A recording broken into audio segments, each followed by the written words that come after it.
When life throws you a curveball, how are you going to handle adversity?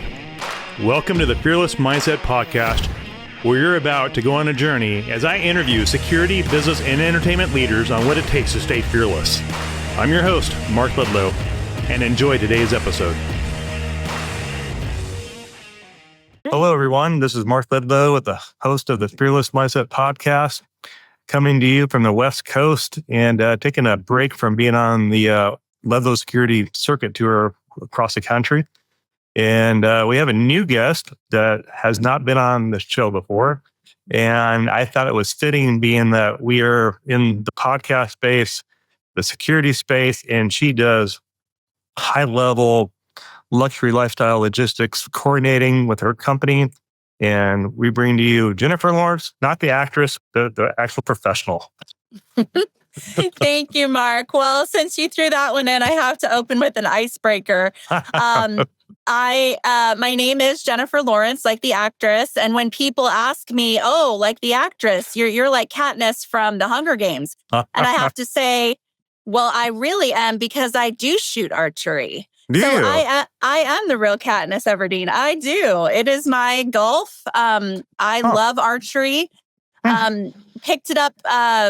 It was my COVID hobby, picked it up in a more serious way during COVID. Mm-hmm. And, it was a great social distancing sport. It was outdoors. It was focused. It was by myself. And I really got into that flow state. And I saw what, mind-body alignment can be when you're just focused on the target.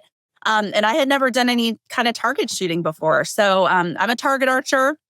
I shoot compound. And just like my It's just, thank you. It's just like my golf clubs in the back of the trunk, had a hard day, go out, hit a couple balls, go to the range, sling a few arrows, and all of a sudden everything is right with the world. So yes, Jennifer Laurence, truly and deeply pretending to be Katniss Everdeen on the side. Nice. Yeah. I had a compound bow, a buddy of mine, the bow hunter, and he got me in just practice shooting. And it's just, I didn't have the patience. It was so hard to focus that arrow on the target. And it was not easy pulling that arrow. You are right. Focus. I mean, we'll just deep dive into this for 2 minutes because it's a fun topic. And it's the only thing I shoot. And you are obviously trained with a security professional with a gun, and that is beyond my capacity. AR, Marine Corps, all that good stuff, assault rifles. If the zombie apocalypse were to come and I'd have to take 15 minutes to put my bow together, we'd all be in trouble, So it's like, hold on, zombie, let me get my bow and arrow together for you.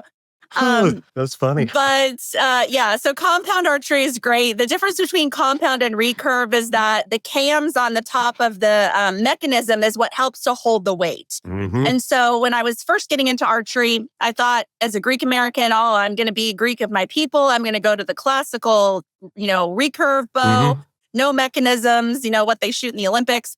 And I just found that holding that whole weight during the full draw was impeding my enjoyment of the sport.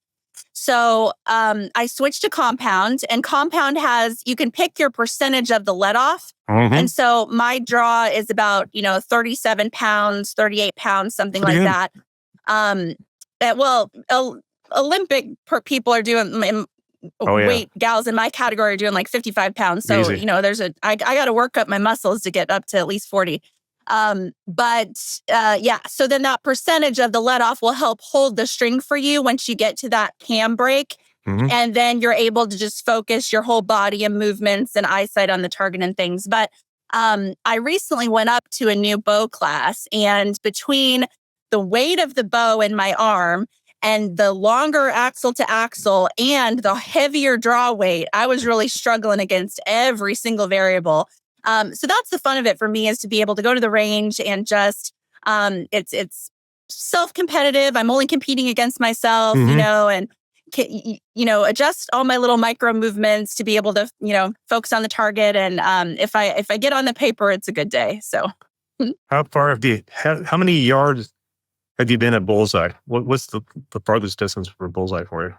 Well, so they do it a little different for each yardage. Okay. The interior ranges are usually at 20 yards, Not bad. and you're at a bullseye of, like a tangerine size. Okay. Small, I don't know what the diameter is. Mhm. But when you go to like an outdoor range, which is 40 yards, 50 yards, 60 yards, and even Different. they have like a fun cycle where it's called shooting a 900, where you shoot at all of those and they continue to move the target back and forth during the scope of the competition. That bullseye is actually going to be larger because you're shooting a longer distance. Right. So, I'm not a novice, but I'm not a professional enough to like know what my dialed in range versus bullseye ratio is. Yeah. But the most that I have access to typically, especially when I'm on the road traveling, is like an indoor archery range. And they're typically at 20 yards. And I, over the course of an hour, me shooting, I'm getting consistent bullseyes, and I'm Robin Hooding my arrows. So that's where they can even put in a different target scope for you, where you have what's called a Vegas shoot, and you have 3 different bullseyes so that you're not continuing to try to hit the same bullseye each time. I typically shoot 9 arrows at a time, and then you have to wait for the range to clear, and they call clear, and then you go down to the end, you pull your arrows. Unlike bullets, we get our arrows back, so Right. I got to go put those back in my quiver. They're $20 a pop. And then I reshoot. So, but I get worn out after about an hour. I'm like, okay, I'm done now. Like that was fun, so Your therapy for the day. it was. Now, golfing, that's a tough sport. I've been probably the most favorite golf course I've ever been. Probably, I would say Monterey, beautiful. And then Torrey Pines, Yeah. San Diego. Well, Monterey is my stomping grounds. I'm a born and raised Northern Californian. Grew up between the Bay Area and the Peninsula and Napa Valley. So that's where I am currently. And yes, Monterey, Carmel, Pebble Beach, all of those are just gorgeous golf courses. I do not play. I was never taught. It was always a deficiency of mine. I wished I would have loved to learn, and I'm sure I still could if I put some time and effort into it. But yeah, it's a very difficult sport, and my hat's off to people that enjoy it. So nice. But it's that same kind of competitive sense with yourself. You're just out there trying to improve your game and improve your handicap. And so I just take it for fun.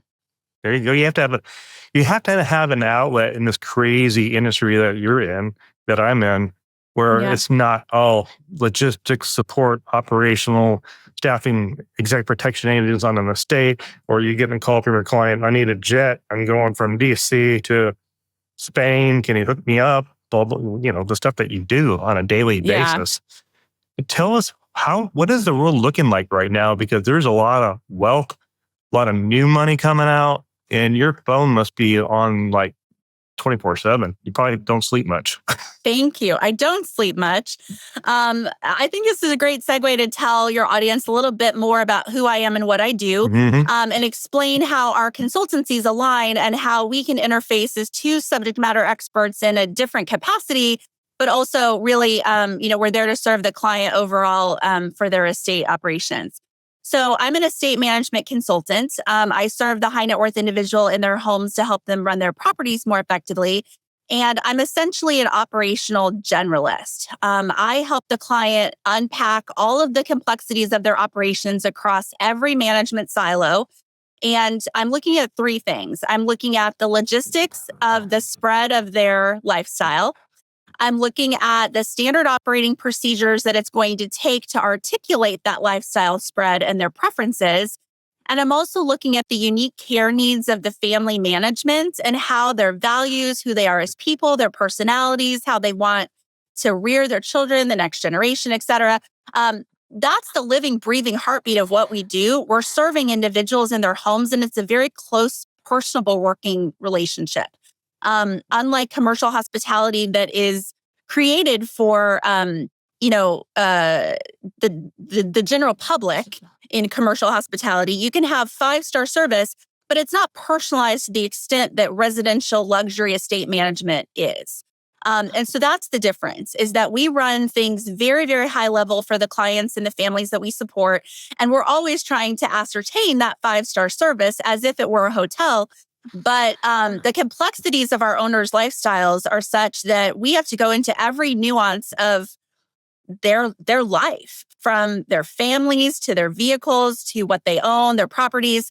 And when it comes down to the security silo, which is what your audience is most here to listen about, the complexities of that really are so widespread. And so where I come in to help a family is that they might bring me in at a particular pain point that I can either train the staff, I can help write those policies and procedures, I can help articulate for the family the ways in which they prefer to be served, and then recreate their preferences across their multiple properties. And think about the logistics of their lifestyle and what it takes to run operations on a daily basis. Where my expertise is there and then ends is where I would bring someone in like you, Mark, and they say, look, we have a security concern. Jen, what is your best advisement on the nature of this situation? And for many clients, if they're not in the limelight, if they don't have a particular security risk, they just want to make sure they're doing their due diligence as a high net worth individual and doing the basics. I can certainly help them out at that level. But if they are in the limelight, if they are a celebrity, ultra VIP, if they have potential threat situations that they are trying to manage, that is certainly where we're going to need to bring someone in on your side to just unpack all the complexities of that. And I've worked with some really high caliber safety and security firms throughout the course of my career. So I'm very well pleased to be connected with so many of you. And I think as we kick off our conversation here today to talk about the differences between kind of the full-on estate operations and security in general, and specifically, what I will say first and foremost is I really always advise my clients to think about not only their security threat and their family's security threat, but also how that extends to their staff. Because their staff is not equipped financially, emotionally with the web of connections that our clients are. They don't have the capacity to handle a security threat if it were to be turned in their direction. So you really have to think about the entire team, the entire entourage.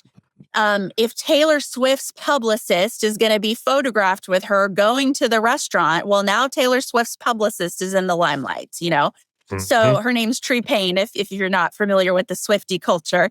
But just pulling her out as an example. Well, sure. I don't know her personally, and I'm just using this as an example, but now she's in the limelight. And now there might be security threats that are researching her family and her friends. Absolutely. So it's so important if you feel like you're at that critical juncture where you need executive protection to call someone like Mark and his team to do a full safety assessment. Yeah, thanks for that. Appreciate that. Yeah.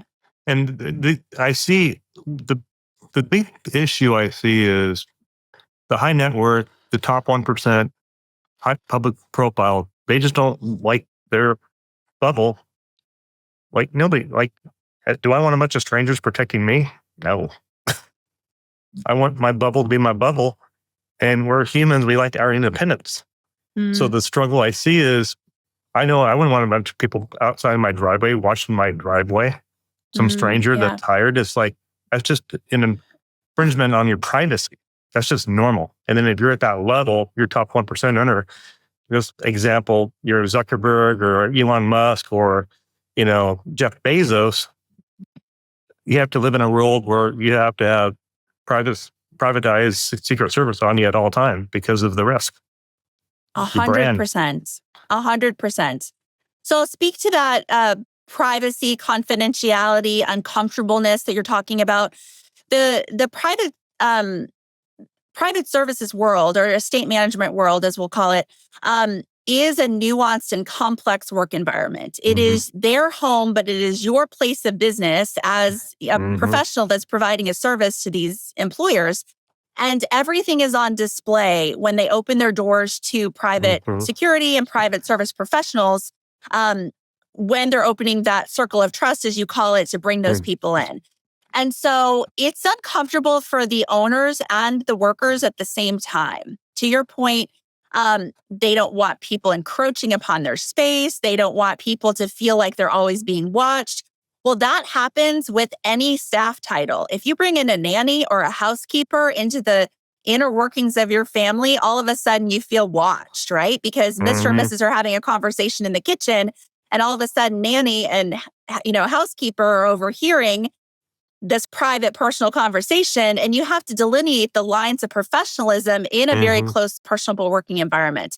So as the footprint spread of our clients grows, the complexity of the people and the organizational structure that they bring in, has to be really strategically thought out, because how many people you bring into that bubble or the circle of trust, you want to make sure that it's the right match of providing the level of service in every capacity that the owners need, while also not being so many people that it just creates a mismatch mess of communication. So this is what I do in my consulting practice. I sit down with the owners.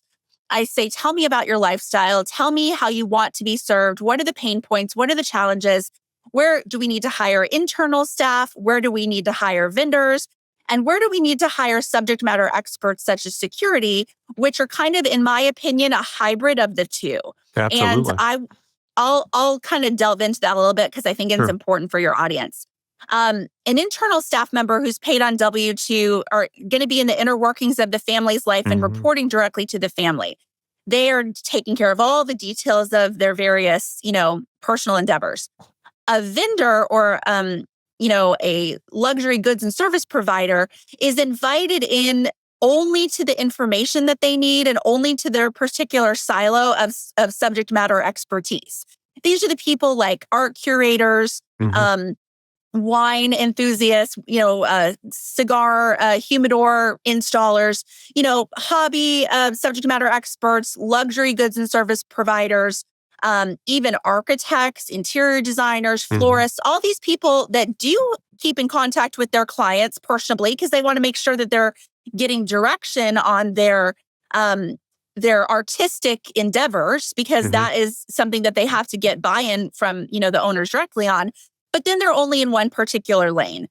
Where I segment out security is a hybridized model of that is very different, because for security to be successful, they have to know the details of what's going on personally, but they have to have an internal focus for the family, but also this external focus where they're understanding situationally awareness of what's going on in the world at large, what's going on in the world as it relates to this particular principle, and how that relates to the operations that they're going to strategically carry out on behalf of the safety and security for the family.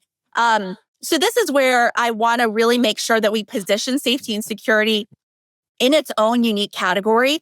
And while it may make sense, like you said, at the level of Zuckerberg, Bezos, Elon Musk, to have full-time, round-the-clock, 24-hour internal Secret Service level protection, my God, the risks there are enormous. And I'm connected with many people of that caliber and their teams that support that 24-hour cycle of, it's almost like the news cycle and the 24-hour security cycle go hand in hand, right? As the threat goes up and down, we have to adjust our security solutions. But the difference is that, security risk is a spectrum, and you have to then understand what you can do internally, externally, when it's right to bring in somebody as a full-time operation, as an in-house operation, or whether, they're utilizing your teams in an external capacity. So I think you should speak to that. How do you help your clients navigate when it's right to bring in full house 24-hour, round the clock service, and when it's something that you can handle with a contract basis? Yeah, I think critically, you have to look at the risk assessment, threat assessment. You got to get that done by a subject matter expert, find out what their profile looks, their online profile, look what the kids are doing, how prevalent are they on Instagram and TikTok. It's just it's the new reality we live in. And if you're a celebrity, if you're, a Kardashian, as example, or Taylor Swift, you have a huge, major, powerful platform. And any company advising these folks, family offices, whatnot, you got to do a risk assessment, threat assessment. Otherwise, I'm afraid that these vendors are just selling probably fear. And that's very well known in our industry. Just to get a job, get a contract, sell fear. I'm like, no, I think you need a risk assessment, threat assessment by a subject matter expert to do a due diligence online scrub and, go deep in the dark web and find out what people are saying. Is it, the CEO of United Healthcare, did he not pay some? So that's our next case study. It's the Yep. case study on everybody's hot button right now.